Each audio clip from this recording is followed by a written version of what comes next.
Utilization of 4 requisites.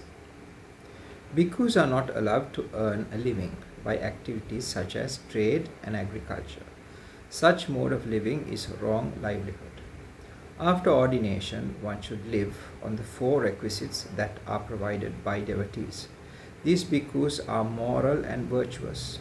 They are suitable to receive veneration and offerings.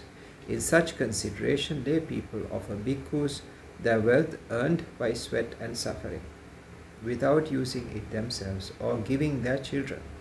Sometimes one would consume something simple and offer bhikkhus delicious food. Sometimes they would go hungry and offer alms to bhikkhus. It is a serious matter if such offerings of the 4 requisites are consumed happily, inconsiderately, and deluded with attachment, greed, and conceit. There are 4 ways of utilizing the 4 requisites, known as Theyya Paribhogaya, Ina Paribhogaya, Dayaja Paribhogaya, and Sami Paribhojaya. Bhikkhus and Samaneras in this sasana receive the 4 requisites because Buddha has approved their acceptance. If the Buddha has not done so, these requisites would not have been made available. Therefore, the 4 requisites belong to the Buddha. The Buddha allowed them for the moral and not the immoral ones. They do not belong to the immoral ones. Devotees offer them in consideration of the fact that they are moral beings. Therefore, they do not belong to the immoral beings. It is robbery to utilize offerings of the 4 requisites made to the moral whilst being immoral. Therefore, such use is called Theyya Paribhogaya. Even the virtuous bhikkhus should use the 4 requisites after reflection. All items such as food, drink, and garments used by humans create defilements such as greed, conceit, and jealousy. Greed arises due to the thoughts that these robes are beautiful, soft, and good. This food is tasty, healthy, and good, and that this shelter, furniture, and bedding are good. Conceit developed due to the consideration that I am a very fortunate person to receive such good robes and delicious good food, and I am very fortunate person to live under a good shelter using good furniture. The dislike to allow another to utilize requisites belonging to one and the dislike towards others receiving similar items cause the development of jealousy. Anger arises when harm comes the way of one's requisites. Ill will arises when a cheap robe or poor food is received. Great merit will accrue to the supporters only if the bhikkhus use the requisites in a manner that will not result in the development of defilements. Means to consume without causing defilements is reflecting upon them. Great merit will not accrue to the supporters if they are used greedily without reflection. Accepting and utilizing the 4 requisites offered by supporters with the expectation of great merit in a manner not conducive for such merit are like taking a loan. Bhikkhus who act in this manner will have to repay the loans to the supporters during future births.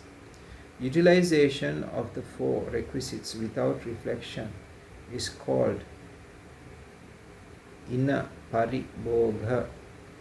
Being a moral person alone is not sufficient to become a person suitable to utilize the 4 requisites. Even the moral person should utilize the 4 requisites with reflection in order to avoid ina paribhogaya.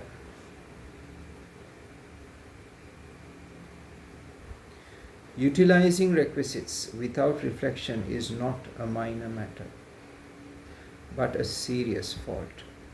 Buddha, having seen novice monks consuming food greedily without reflection, stated with a great sense of urgency that if he were to declare a fifth parajika defeat, it would be for consuming food without reflection. However, as living beings have to consume food every day, it is not proper to establish such a serious rule. It is given in the commentaries to the Samyutta Nikaya that the Buddha preached the Pati Samunsopuma Puttu Munsupama Sutta with a view that bhikkhus would realize that the utilization of the four requisites without reflection is a serious offense and will therefore refrain from doing so. Tathagata preached the Dhamma Dayada Sutta solely for this purpose.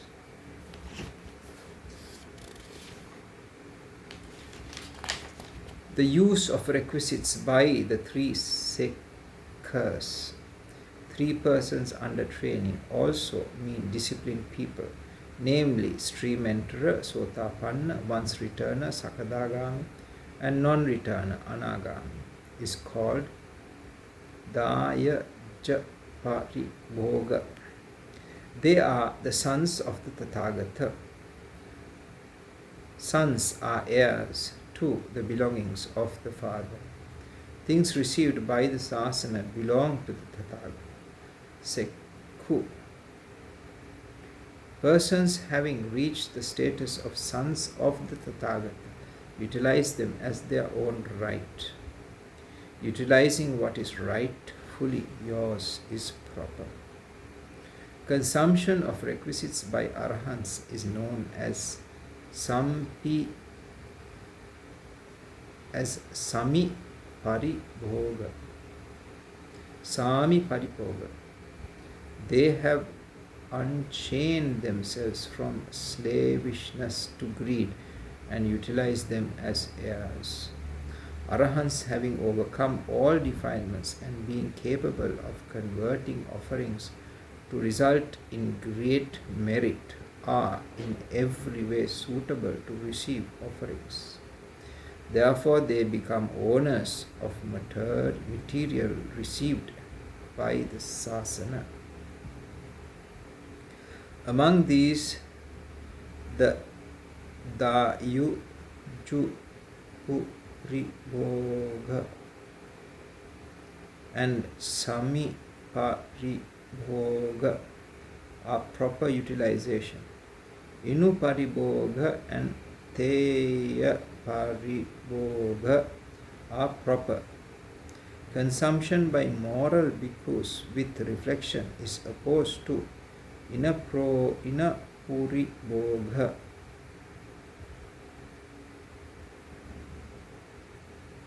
And therefore termed anu